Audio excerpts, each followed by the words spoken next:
时隔近2年，幻塔终于想起来还有挖的坑没埋了。在最终版本的对周剧情中，幻塔启动时，莎莉的形象产生了波动。经过万倍慢放后，终于得到了一个大眼萌的白发妹子。没错，她就是大灾变时期的奈美西斯了。为什么小峰要提起她呢？因为你有没有想过一个问题，在亚夏的剧情中，贤者到底是为什么要抓莎莉？在第3次时空回溯的布局中，其中最关键的一步就是得到莎莉。在得到莎莉后，艾达之子的计划才开始依序展开。可是你回顾一下剧情，就会发现，自从夏佐带着莎莉离开后，我们就踏上了寻找兄妹的旅程。在白金岛重逢改造后的莎莉，又在破船遇见昏迷的莎莉被贤者带走，最后到雪山与夏佐一起找回了莎莉。可以说，莎莉自从异化后，大部分时间都是昏迷状态。那贤者抓他究竟是为了什么？难道只是为了制造一个完美的作品吗？更有意思的是，改造后的莎莉非但没有听命于他，还一人单挑了艾达之子部队，最后与执行者联手斩杀了贤者的分身。这妥妥的是贤者给自己造了个最强的敌人。但事实并非如此。上莎莉原话：好像是一间大厅，大厅中间有一台机器，我还听到陌生人的声音，很多人，只要我靠近那台机器，那些声音就会在我脑海里响起，他们要我。其实早在亚夏的时候，就对莎莉或者说奈美西斯的重要性进行过刻画。贤者一直需要的都是奈美西斯的授权，想要时空回溯，单单有元能反应堆和时空引擎还不够，想要启动这些需要得到授权的。在最新的剧情中，布勒威就提到了授权的重要性。由于元能反应堆的时空锚定自适应不可逆，在反应堆首次启动的时候，需要由格索托斯激活。但他以为只有格索托斯有的授权的功能，就连第9区执行官艾文斯也对格索托斯以外的存在有授权能力感到诧异。什么人，什么东西具有这样的能力？并火速派人前往9域调查。你去趟9域，调查一下。但是在这个过程中，有一个人却一点不意外，那就是贤者。早在亚夏大陆的第3次时空回溯，他就已经利用了奈美西斯的授权功能，这也是为什么他在失败后一直放任莎莉在外面活动的原因。甚至我觉得他早就知道了夏佐的下落。在海底决战之后，弗利嘉曾经说过这么一句话：不仅仅只有维拉，那还有哪里呢？贤者掌握的情报可能要比我们还要多得多。让我们把时间再往回倒一下，回到海加德幻塔大决战的时候，当瓦尔基里正在大屏幕挑逗执行者，收到了赦免天使的通讯。喂，1号，你最好快点过来，我们这儿可比塔里好玩多了。伊西斯说这里可比塔里好玩多了，这说明他们已经不在幻塔了。而弗里嘉明确说出了第4位面折月门，通往第4位面的折月门已经开启，贤者大人命令我们马上撤离。贤者让他们撤退。假设我们把亚夏称作第1位面，维拉是第2位面，9域就是第3位面，那么谁是第4位面就不言而喻了吧？艾达之子的布局显然要比我们想的还要远。我们再来依次反推一下艾达之子为什么支援海底决战，不仅仅是为了共同对付灰玉体，更重要的是确保奈美西斯能顺利到达9域。如果说海加德想要重新召回失散的大陆，继续元能的研究是一个局，那么奈美西斯就是贤者安插其中的一枚暗子，是连艾文斯都不知道的拥有授权能力的存在。但有一个存在却知道它，那就是海加德总部的超级计算机格索托斯。在莎莉的梦境中曾经显现艾美西斯的遭遇。在50年前的大灾变时期，奈美西斯曾经遭遇了格索托斯，然后是大败被囚禁。这一幕很可能被当时的贤者注意到了，所以他搜集了奈美西斯的残躯，并一直等到莎莉这具完美适配的容器出现。或者说莎莉本身就是被艾达之子培育出的容器，只是在等着她成长到最佳的状态。这里的怀疑并不是没根据的。让我们回到夏佐父母的死亡时间，当海加德发现了夏佐的父亲汉克是艾达之子后，汉克选择了开枪自杀，而他的妻子同样选择了自杀。夫妻俩自始至终没有想过留下夏佐兄妹该怎么活下去，这同样也成为了夏佐不原谅父母的原因。但如果兄妹俩是被艾达之子从小培育的实验体呢？莎莉是奈美西斯最完美的容器，而夏佐可以脸接炸弹不受重创，遗失到时空乱流里面也只是失去记忆，换个地方依然能成为一州之主。要知道夏佐仇恨艾达之子与海加德，之前他不可能效力这2个势力。自从父母死去后，他就带着妹妹来到了星岛避难所，一直到执行者出现，这中间他也不可能接受过改造，但他的实力却远非常人，那就只有一种解释：早在他带着莎莉离开艾达之子前，就已经经历过改造了。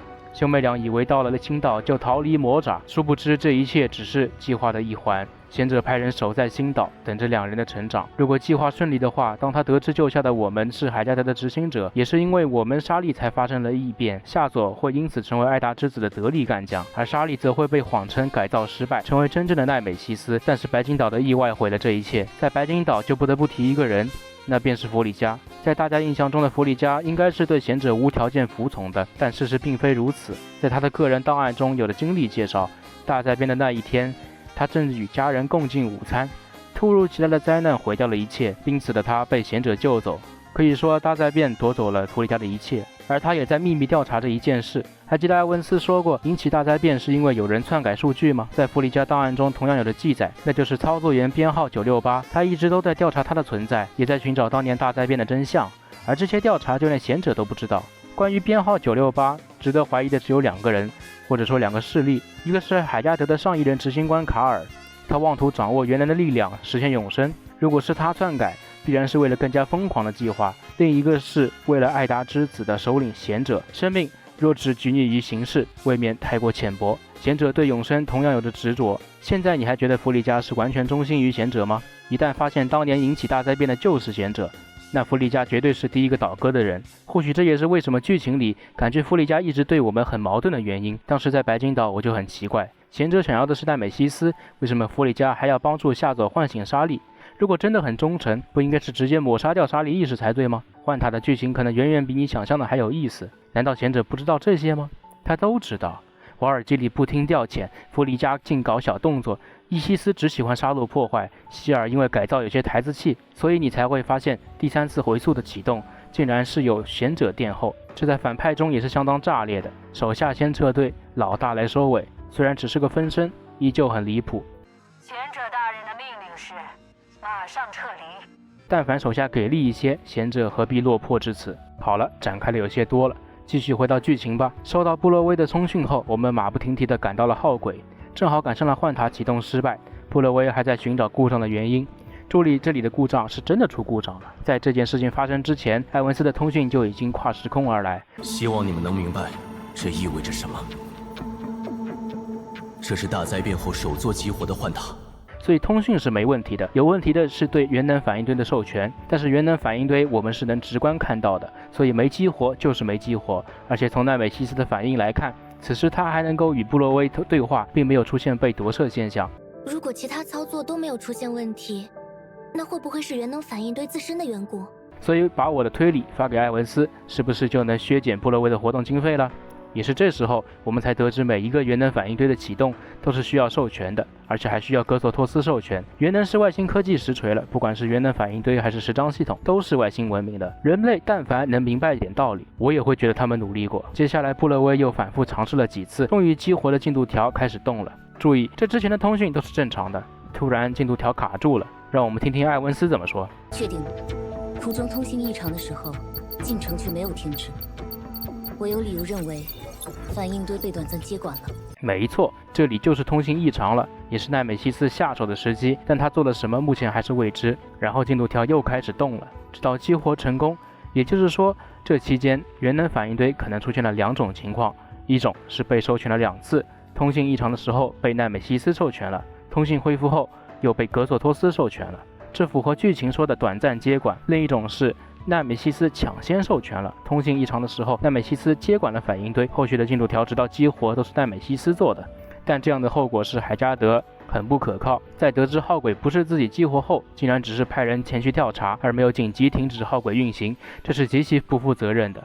号轨出事，整个9域都得陪葬。因此小峰更倾向于第一种猜测，即奈美西斯与格索托斯都授权了反应堆，相当于奈美西斯留下了一个后门。这也让我很好奇，50年前奈美西斯的出现是为了什么？幻塔是早在大灾变之前就已经激活了，说明格索托斯是具有授权能力的，奈美西斯同样具有授权能力，那他是来阻止格索托斯的吗？听起来有点像格索托斯是家族叛逆的天才，然后帮助人类建造起幻塔，而族中有人反对帮助人类，于是奈美西斯被派去阻止他。但是布迪格索托斯被击败后囚禁，最后被贤者救了出来，然后雪藏到现在与沙利进行改造，妥妥的一场修仙大剧。顺便说一下，艾文斯拍的执行者很快就会和我们见面了，这应该会是空降的限定 UP 吧。幻塔启动，号轨重生，接下来是时候料理慧明了。林寒自然迫不及待的想要去讨伐玄玉遗迹，这样就能去寻找南音了。但玉先生却没有第一时间支持，希望玉先生允许我。